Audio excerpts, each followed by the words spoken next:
itu istri.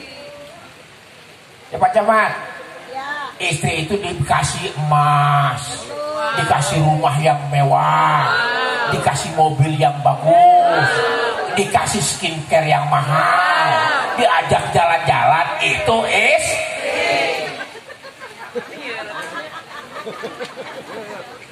buat laki-laki penuhi kewajiban itu. Karena kenapa? Konsepnya istri wajib matre. Betul. Betul. Nah, mau nggak Bu rumah yang mewah, mobil yang mewah, skincare yang mahal, emas mau? Pertanyaannya, kalau semua sudah dikasih, suami kawin lagi boleh nggak? Ini maunya apa sih? Semuanya udah dikasih. Satu saja sedikit hijrahnya Kiwil. Memang inilah saya ingatkan kepada ibu bapak semuanya. Saya banyak belajar dari Buya. Wil, jangan ikut campur urusan jodoh. Jodoh itu urusan Allah.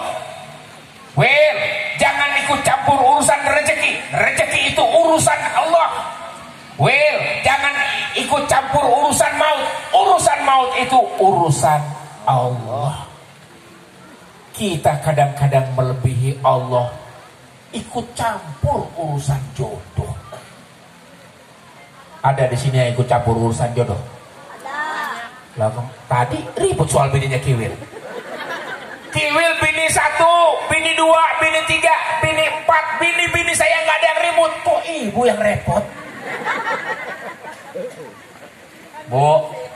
Bu, itulah proses manusia hidup. Tidak ada yang pernah tahu. Sampai sekarang saya bilang sama istri saya, tetaplah bertahan, karena belum tentu kamu adalah jodohku berikutnya. Bilang, karena kenapa? Mohon maaf, suami istri yang mengatakan I love you darling, aku sayang kamu sehidup semati, mohon maaf, suami mati, ibu kawin, ibu belum mati, suami pengen kawin. Tuh, jelas kan? Tipu daya manusia di dunia ini sangatlah luar biasa. Kiwil hijrah itu bagaimana Allah. Fenty, dengan nih saya katakan sama Allah, Fenty, Mah, aku gak sayang sama kamu, aku gak cinta sama kamu. Begitu juga Fenty, gak sayang sama saya, gak cinta sama saya. Karena kenapa? Cinta dan sayang saya sama Fenty hanya untuk Allah dan Rasulullah. Subhanallah. Gak ada yang lain, Pak. Karena kita juga sama-sama merasakan bagaimana sih pahitnya dunia. Jadi udah kebal sama tipuan. Percuma kau sayang. Yang penting ketika ada Allah dan Rasulullah, Fenty selalu terjaga dengan baik. Begitu juga dia jaga suaminya. Karena siapa? Karena Allah dan Rasulullah. Saya bilang, Ma, gak gampang kamu punya suami setampan ini, Ma. Kenapa? Nah, ini mohon maaf, Bu, guru saya bilang najis, Bu. Mohon maaf, Ibu. Itu baru tanya kiai saya yang ngomong. Bagaimana istri saya? Karena kenapa? Mohon maaf, Pak Camat ganteng. Ganteng nggak Pak Camat? Ganteng nggak? Mohon maaf Pak Camat, gantengmu sia-sia. Kau punya ketampanan nggak ada faedahnya. Mendingan jelek bininya empang. Pak Camat ganteng bini. Alhamdulillah. Kalau Pak Camat ada PP 10, tidak boleh. Oh bener, pantas. Pak Camat lebih takut sama PP 10 ketimbang sama Allah. Ya Allah, kalau Kiwi kan takut sama Allah. Pak Camat takut sama PP 10. Gampang Pak Camat, solusinya gampang. Nunggu masa jabatan berakhir. Kalau jabatan sudah berakhir, bebas dari PP 10. Ingat, ini hanya buat Pak Camat, yang lain nggak boleh mencontoh. Kalau ngikut boleh. Bu, Kiwil hijrah. Karena kenapa? Tadi yang sudah Kiwil katakan, begitu banyak dosa dan kesalahan Kiwil yang Kiwil lakukan. Sekarang apa? Wil, hijrah. Apa itu hijrah? Bu, hijrah itu apa, Bu? Bu, Pak, hijrah itu apa? Pindah. Pindah. Kiwil di sini. Bu, Kiwil di sini. Sekarang di sini. Berarti Kiwil? Yang benar nih. Masa yang dimaksud hijrah kata Buya, Wil, hijrah itu pindah dengan menjalankan perintah Allah dan menjauhi larangan Allah. Itu namanya hijrah. Kalau timbang pindah doang, di sini ada yang ngontrak. Ada yang ngontrak, yang masih ngontrak ada. Tiba-tiba masa kontrakan habis. Bu, mau kemana? Mau hijrah. Kalau timbang pindah doang. Kalau pindah itu harus yakin, yakinnya bahwa dunia itu sementara dan akhirat selamanya. Satu diingatkan sama Kiai Buya, Wil, jadilah kau manusia yang bermanfaat. Minimal kau bermanfaat untuk keluarga. Yang paling utama bermanfaat buat orang lain. Ini penting Pak Camat. Tanamkan kepada masyarakat, Pak RT, Pak RW, Pak Lurah, tanamkan kepada warga. Jadilah manusia yang terbaik. Manusia yang berbuat baik kepada orang lain. Jangankan orang lain, dengan tetangga pun kadang-kadang kita masih ribut. Maka disitulah jelas bahwa Allah menginginkan kita untuk selalu berbuat baik kepada orang lain. Zaman sekarang mohon maaf, orang lebih mementingkan diri sendiri, menyombongkan diri sendiri, memamerkan diri sendiri. Mohon maaf lahir dan batin. Kesombongan sekarang sudah menancap di kolbu kita. Apakah kita nggak belajar dari Firaun? Kurang bagaimana Firaun? Firaun sombong.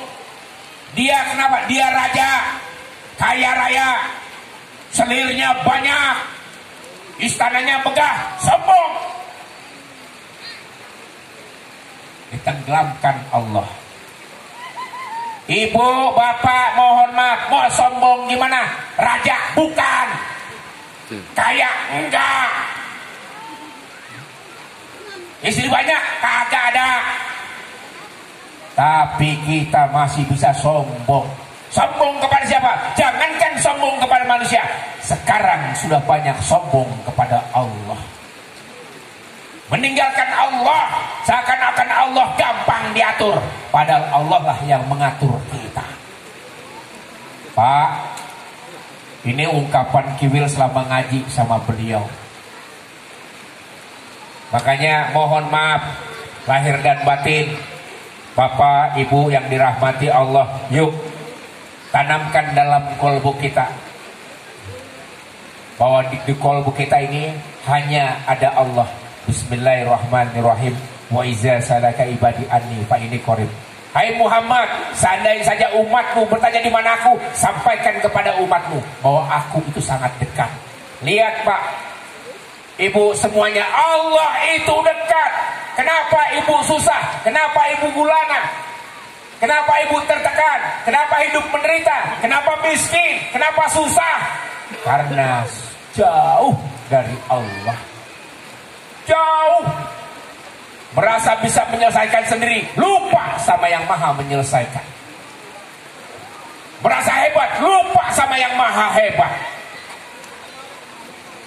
Malam kita berdoa sama Allah, ya Allah limpahkan hamba rezeki. Lihat, malam kita minta sama Allah, paginya kita menghamba sama manusia. Itu banyak. Makanya sekarang ini mohon maaf, miliaran rupiah saya tinggal Pak. Saya buang jauh-jauh. Karena kenapa? Yang saya tinggalkan itu bukan uang yang sedikit. Gaji Pak Camat lewat Pak. Pak Camat sebulan berapa? 500 juta. Ada Pak Camat? 200 juta sebulan. Lihat, nggak sampai 500 juta. Kiwil sebulan. Dulu 1,5 M sebulan. Bu, Kiwil 1,5 M. Kaya nggak? Kaya. Makanya wajar kalau dia poligami. Karena dia orang. Kenapa bapak nggak kaya? Karena belum. Kenapa bapak nggak poligami? Karena belum kaya. Kalau udah kaya pasti setialah sama istri. Insya Allah. Nih, bapak, ibu yang dirahmati Allah. Kenapa Kiwil selalu suka dengan dakwah? Satu, prinsipnya selalu ingin jadi bermanfaat buat orang lain. Dengan apa? Mengajarkan istri. Yuk, wahai istriku Feti, kau bekerja hanya untuk Allah. Kau berusaha hanya untuk Allah. Kau pun berumah tangga hanya untuk Allah. Menangisnya pun dia menangis karena Allah. Ini saya kisahkan, Bu. Istri saya orang paling kuat. Gimana nggak kuat tekanan batinnya terhadap punya suami seperti ini, Bu. Mohon maaf, udah jelek, kelakuannya kayak begini begitu sabar, ujiannya besar. Namun di setiap banyak ujian, apa yang istri saya lakukan? Dia selalu tahajud, taubat Pak, minta ampun sama Allah, nangis setiap sholat. Saya tanya kenapa ini istri saya kok selalu saja kalau setiap sholat nangis. Ketika beliau nangis, saya tanya kenapa, masalahnya begini, curhatnya hanya kepada Allah. Teruskan mah. Buat bapak juga begitu, kalau punya masalah suruh istrinya sholat, tahajud, minta ampun sama Allah, minta petunjuk bagaimana bisa menyelesaikan masalah rumah tangga, masalah keuangan, masalah jabatan, masalah tetangga, masalah apapun, lapor hanya kepada Allah. Tidak lapor ke sosial media. Ini banyak nih ibu bapak, mohon maaf ibu, bu, siapa di sini ibu yang sering nge-share makanan? Bu, yang sering nge-share makanan ada? Ada. Manusia yang paling kejam orang yang nge-share makanan. Dia gak ngerti perasaan yang ngeliat. Aduh enaknya ini cilok. Ya Allah yang ngeliat Pak, bayangin saja Pak, pengen banget. Dibeliin enggak, cuma melototin doang.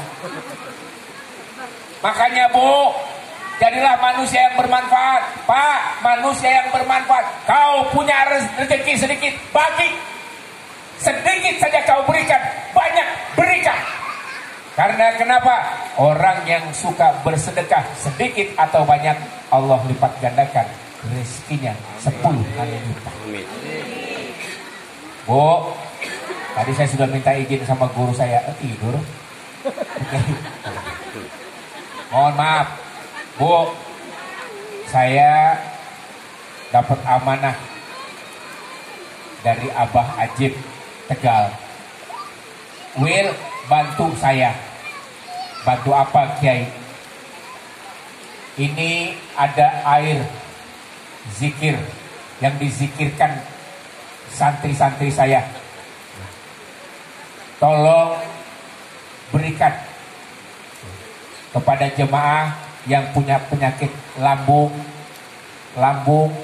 kemudian buat para perokok, bapak yang merokok, ya saya pun merokok, tapi saya rajin mengkonsumsi air zikir, air obat dari Pondok Pesantren Tegal. Kiai Haji Abah Ajib dari Tegal. Ini satu botol ini Bu, 15.000. Saya nggak ambil untung, saya cuma ngebantu Kiai Ajib, Abah Ajib untuk menjualkan ini. Prinsip saya cuma satu, saya ingin jadi orang yang bermanfaat buat orang lain, selebihnya tidak.